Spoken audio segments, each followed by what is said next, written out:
આણંદ જિલ્લાના ખંભાત શહેરમાં international spiritual કોન્ફરન્સનું આયોજન કરવામાં આવ્યું હતું। આ પ્રસંગે સ્વાગત પ્રવચનમાં સૈયદ નિમી અશરફ સાહેબે કહ્યું હતું કે ઇસ્લામનો ISIS સાથે જોડવામાં ન આવે તથા ISIS થી ઇસ્લામો દૂર દૂર સુધી કોઈ સંબંધ નથી અને વધુમાં તેમણે કહ્યું હતું કે ISIS જેવા કોઈ પણ આતંકવાદી ગ્રુપ જોડે ઇસ્લામનો કોઈ વાસ્તો નથી।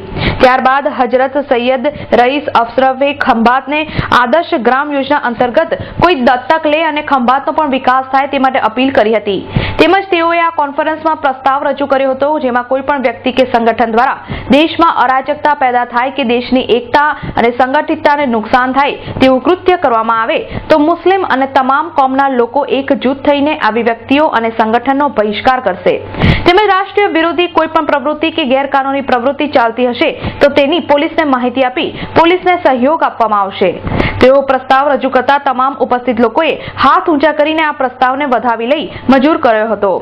આ પ્રસંગે મહેમાન પદે શહેજાદ અબ્દુલ, મુફ્તી મઝહર હસન, मुफ्ती निजाम तुराब, खंभातना धारासभ्य संजय पटेल, IS सैयद उपस्थित रहा था। इस प्रोग्राम को हम लोगों ने इंटरनेशनल स्पिरिचुअल कॉन्फ्रेंस की तरफ मंसूब किया है और इसके कई मकसद है। अव्वल तो ये एजुकेशन को आम करना और ख़ास तौर से हमारे समाज में भी तो जो लड़के इस इलाके खंभात के टॉप हुए अपने कॉलेजेस में उनको हम हमारे ऑनरेबल मिनिस्टर मुख्तार अब्बास नकवी साहब और यहाँ के गादीपति सूफी सैयद रईस अशरफ साहब के ज़रिए उनको अवार्ड देंगे ताकि उनका हौसला बुलंद हो और एजुकेशन का माहौल बनता जाए तलबा में।